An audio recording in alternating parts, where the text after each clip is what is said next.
Can you tell the difference between this picture and this picture? Guess what? They're the same picture, demon. But how?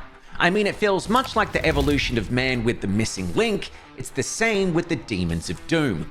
Luckily for us, that missing link will be revealed with Doom: The Dark Ages. Because if you didn't know, Doom: The Dark Ages will fit snugly between the classic Doom and rebooted Doom as a kind of prequel/sequel. You see, Doom 2016 is more in the cybernetic realm, while Dark Ages is more set in the cosmic realm.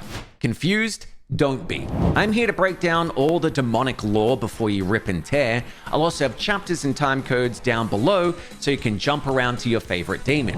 And one demon I bet you've never even seen in the franchise, but I'll save that to the very end of the video. Doom was my first-person shooter I ever played, and that's why it holds a special place in my heart. Yes, I remember installing all 5 floppy disks to play it. And luckily for me, today's video is sponsored by Doom: The Dark Ages, out May 15th. And if you know Doom, you know this guy, the Doomslayer. What a handsome bloody man. But if you don't, it's important to know that if we go by the original Doom in 1993, the Slayer was a voiceless space marine that punched his superior officer in the face because Doomslayer didn't want to adhere to the order of shooting unarmed civilians and therefore was punished by being stationed on Mars. Yes, Mars. Possibly due to this, he was simply known as Doom Guy. And Doom Guy had no idea that the Union Aerospace Corporation, or UAC for short, were running teleportation experiments on Mars's moons, Phobos and Deimos. But whoopsie doodle, they accidentally opened a portal to hell. As you do. What monstrosities came out of these portals gave us the birth to first-person shooters as we know them.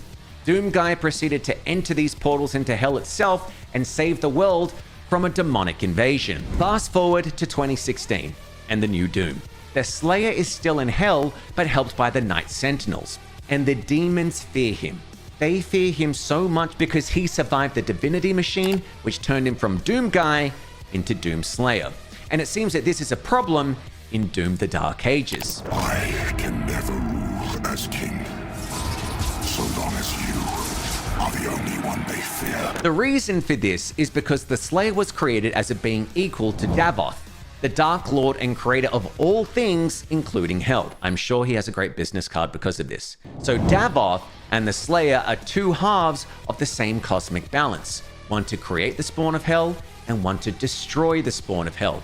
Which leads us here, the in-between of both timelines. And just look at him. Guy has a cape now. The Slayer has been activated. And seeing as he doesn't talk, I'll do it for him and go through the most iconic demons of Doom, starting with Imps. You're gonna see these guys a lot, but you probably don't know anything about them. So when you're tearing through them, I want you to think about this. In the old school Doom, imps were the first demonic entities you ever came into contact with. They come from the outer layers of hell near a place called Bleeding Faults. Lovely place, you really should visit. Their bodies are covered in barbed spikes and they're completely resistant to heat, which is helpful when you're from hell. And they also shoot fireballs. But here's the thing, they're believed to be telepathically controlled by the Barons, who we'll get into later, so that means they may be fighting you against their will. And this imp right here, let's call him Gary, may actually have a family. And not much has changed about the imps with the new Doom lore, apart from how they look and now being called imp stalkers. In Doom: The Dark Ages, they seem to be taken straight from the original games, which is awesome. Essentially though, they are fodder. They are there to make sure you have the mechanics needed to charge further into hell, but if you want to get rid of Gary, these guys are essential in farming melees, testing your range, and proving that you have the mechanics needed to eye up the more threatening demons, like the CACODEMON. The CACODEMON, weighing in at an estimated 400 kilos, these flying meatballs may be the most recognized in the Doomverse, and for good reason. From the original Doom, we can see that they have always had their eye on you, and if we look at them in the modern day, yeah, they're even uglier. But something has happened to them in the Dark Ages.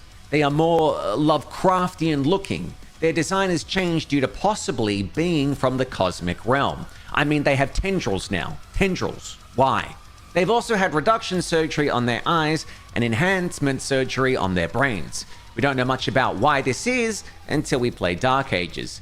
But originally, they were specifically bred in the choking gulf and suffocating skylands where gravity is warped and the ground is broken into floating platforms. It's here that they rule as predators due to their power of levitation, their giant eyes being able to sense energy disturbances and motion. The UAC simply refer to them as void swimmers. This is because their flight allows them to cross the fabric of dimensions. Primarily, they're scouts looking over terrains for weak spots and battlefield advantages, much like a tax collector looking at your tax return. But don't be fooled by just their eyes. Their mouths are even more deadly as they secrete acidic bile, which they spit as a projectile towards any threat. But this is also a weakness, because if you want to take them out fast, you just need to lob a grenade into their gob and boom, you got a stew going.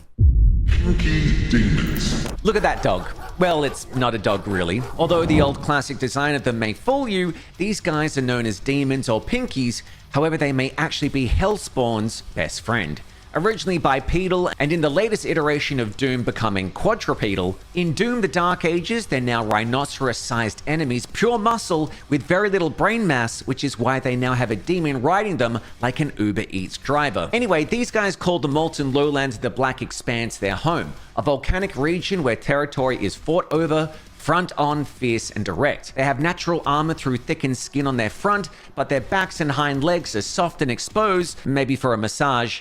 Who knows? What we know for certain is that they got the nickname Pinkie due to the odd hue color of their skin in the first few Doom games, and it stuck with the UAC. These guys are used for ambushing and as battering rams. The secret to defeating the Pinkies is to never stay still, circle around them, and just start blasting at them like Old Yeller became Cujo. The Revenant. The Revenant may be one of the most intriguing demons in the Doom series due to the fact that they're half Hellspawn and half UAC tech. You can see that in their classic design. These diet-conscious souls were first seen in Doom 2 in 1994, where very little was known about them apart from the fact that they had pocket rockets on their shoulders. They were a blast. I'm so sorry. And in Doom the Dark Ages, they seem to be Grim Reapers, or going through a goth phase, who knows, where they shoot skulls out of their shoulder rockets, which fits in with this pre-UAC altered demon era. Because it wasn't until 2016 Doom that we found out the sick measures of what had to happen for them to be put into existence. Now is the time to tell you about Argent Energy, an extremely powerful form of renewable energy, originally said to have been mined on Mars, but in actuality was mined in Hell. Tomato, tomato. While the UAC were in Hell mining this energy, they stumbled upon the corpses of humanoid-looking demons. So when in Hell, do as the Hellspawn do, and bring them back to life using Argent Energy, but don't just bring them back as they were, bring them back with custom UAC exoskeletons and rocket launchers to create your own form of military super soldier. One problem, and I quote, subject showed extreme hostility. Control override failed. All test personnel deceased. UAC log, Revenant trial, number 37. I think they should make that into a Hallmark card with the inside saying that the way to kill them is to use your environment to your defensive advantage and then snipe them from far away or get up close and blast them with your super shotgun. Either or. Hell Knight. Oh, what a lady, what a night. Say hello to the Hell Knight, a frontline brute enemy that made its way into our heart in Doom 2. Not much needs to be said about these guys for the simple fact that they let their fists do the talking. Well, yes, in Doom 2 they did hurl fireballs, but from that point on they only used melee attacks. The reason for this is simple. They're huge. I mean, look at these guys. Believed to be elite warriors or gladiators in Hell's military structure, the Knights are best described by this codex entry. Bred for combat in the unholy arenas of Hell, the Hell Knight has never known defeat. Engineered for speed and brute force, it exists for one purpose: to engage and destroy. That makes a hell of a dating profile. And the way to defeat them is with a ballista rocket launcher, if you've got one of those lying around somewhere, or with the new trusty shield chainsaw, a staple of all Doomslayers. Baron of Hell. Now we're getting to the really good stuff. This is the Baron of Hell, and for all you OG Doom players, you'll recognize it as the final boss of the game. This guy was the amalgamation of nearly all the previous demons we covered, and then some. Guy could throw fireballs, guy could stampede, guy was resistant to heat, explosives, and blunt force trauma. Some may even call him the original bad boy that you don't take home to mama because he was extremely horny. The Baron was offered a shirt but said, "No, people need to see how ripped I am, just give me the pants." He was the be-all and end-all of the original Doom. Born in the infernal crucibles of the Hell Foundries, where only the most elite and powerful demons are shaped by fire and blood, he had one purpose: war. Oh, and he had a twin. They were actually known in the manuals as the Twin Titans and described as the worst of the worst. You thought the imps were bad? Meet the generals. And in Doom the Dark Ages, he seems to have gotten primal, because he's now called the Cosmic Baron and is one hell of a lot uglier. Now wielding dual blades and has psionic attacks from range, I quote, "The Barons of Hell are the highest ranking warriors of the underworld. Fewer in number than Hell Knights, but immeasurably more powerful." Some egos were hurt when this was read out at the Hell Christmas party. But how do you beat these guys? Simple. All you need to do is... Mancubus. The name simply rolls off the tongue. This behemoth of a demon is believed to have multiple hearts and lungs to support their massive frames. You can kind of see these organs when they're defeated. I mean, I'm no doctor, but that just looks like the things I just mentioned. And the big difference from the 2016 Doom to Doom the Dark Ages is that the Mancubus, Mancubuses, Manx, more look like the original version, while remaining with their crab legs. Their faces are more human now, and they've got red eyes, because red eyes usually means evil. This is great for me to remember that it's evil, as I was about to ask them out to dinner. Oh, and they've been working out. Look at that butt. Speaking of medical facts, let's check out the UAC entry, shall we? The Mancubus is a lumbering behemoth demon. Bred for the singular purpose of war, they are not born of flesh, but rather forged from the flesh of others, grafted and shaped in the fire pits of hell. Lovely.